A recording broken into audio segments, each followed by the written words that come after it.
Hello, everyone, and thank you all for joining us during the Lytham Partners Investor Select Conference. My name is Adam Lowensteiner, Vice President of Lytham Partners. Before we begin, for those not familiar, Lytham Partners is one of the country's leading investor relations firms with more than 2 decades of corporate access experience. We have built one of the industry's most diverse and effective platforms for connecting small cap companies with high quality and focused institutional investors while creating a framework of best practices in all aspects of investor relations. Today's discussion is hopefully yet another example where we could bring value to multiple constituents. To learn more about Lytham Partners and the investor relation programs we can provide, please access our website at www.lythampartners.com. For this Analyst Insights segment, we welcome Sergio Heiber of Heiber Research. Sergio is a micro-cap and small-cap investor and a contributor to Seeking Alpha with over 3,300 followers. Sergio writes about companies that are potential disruptors, which are mostly companies in early commercial stages that have a large TAM and zero to little direct competition. Besides posting articles on Seeking Alpha, listeners can also find Sergio's work on microcapclub.com and stockpick.app. Hi, Sergio, and welcome to the discussion. Thank you for having me, Adam. Sure thing. Maybe to kick things off, can you tell us a little bit about yourself, your background, and what got you interested in smaller publicly traded companies? Sure. I became an investor or interested in the stock market later than most. I started close to my retirement from my career, which was working in the judicial department. I worked in child support, but I became interested as my father-in-law became sick and he asked me to manage his portfolio. So I started reading Warren Buffett, which is a great place to start. And my initial interest was in large caps, but it got boring to me because you can just buy an index fund, or at that time, well, yeah, an index fund or an ETF now, and just follow the market in general. Generally speaking, the large caps aren't going to give you that triple digit return or more.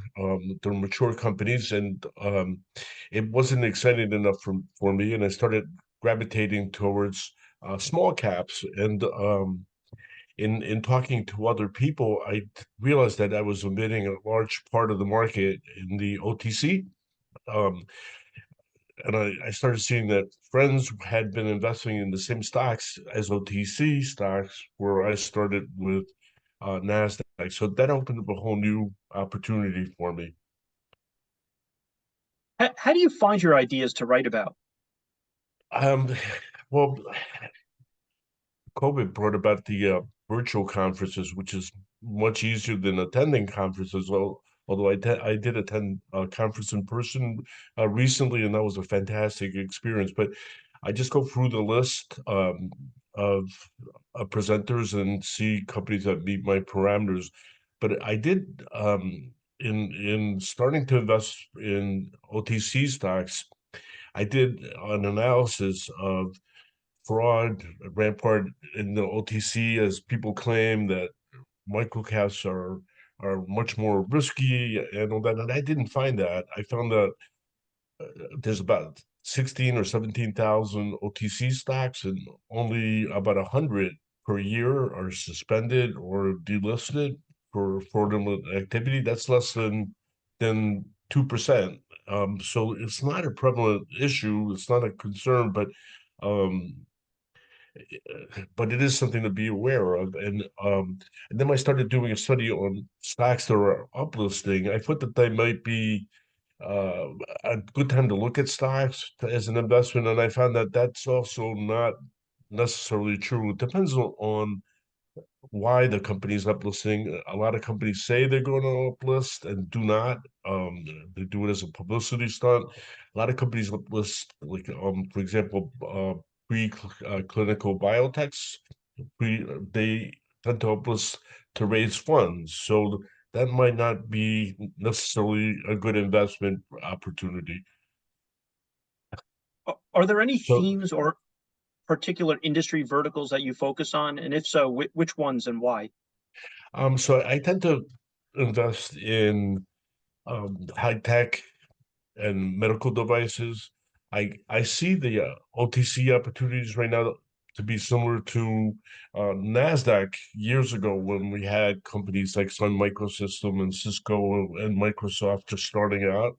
Um, you'll find these type of companies on the OTC. So there's a lot of attention being given to AI right now, but there's a ton of microcap stocks that have been doing AI for years. It's all a matter of automating processes and taking processes that have been done in by hand and having machines or computers do it. And there's a lot of attention being given to companies like Nvidia, but there's a whole cottage industries or small companies that are taking processes and applying AI and machine learning, and they weren't created yesterday. They've been around for years. It's really interesting right now in that arena because supply chain issues created by COVID created bumps, a slowdown in the reemergence of demand. But during that time, these companies have evolved, and a lot of them have gone into lateral industries to expand their TAM. A lot of these companies are really beat up, and I think we're seeing an increase in M&A where large companies are taking the innovation that these small companies offer and buying them at a cheap price because these stocks are beat up. When it comes to micro cap or small cap investing, what are you seeing out there right now, in your opinion? What is working, what is not working? If possible, can you share some experiences with the audience? Well, it's kind of like a continuation of what my last answer was. We're seeing M&A pick up because these companies are offering innovation at a cheap price because the stock price has been declined. Basically, every investor is looking for companies that make money right now. The increase in interest rates um, kind of forced investors to look at companies that don't need to borrow money to grow. And there's that prevalent thought that every company that's a micro cap needs to raise money, but that's not necessarily true. So there's a lot of value right now in the micro cap space because it's been beaten up over the last 2 years. It's really interesting to go through, and I don't think that doing scans will give you the best results. It's particularly because of the bumps in the road that COVID created, and I think it's a good time to look at companies one by one. It's a great stock pickers market in the OTC space or microcap space. Great. Anything else you'd like to add before we conclude the discussion today? Well, I think that the key elements to look for anybody investing in the microcap space is that you got to research it. You pay attention to management, pay attention to what management has said and what they've accomplished. That do they do what they said they're going to do?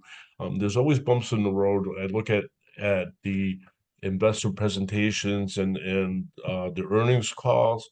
It's not just about a rosy picture and a straight shot to the moon. Do they talk about what interfere with achieving goals, and if so, how did they adjust? But I think reviewing the past and how the company got to where it is right now, and reviewing a microcap is essential. And you got to have a trust in management to deliver what they say that they're going to do. Um, Great. Thank you, Sergio, for your time today. We greatly appreciate it, and we hope everyone enjoys the rest of the conference. Thank you. Thanks for having me here, Adam. I enjoyed chatting with you today. Thank you. Sure thing. Thank you, Sergio.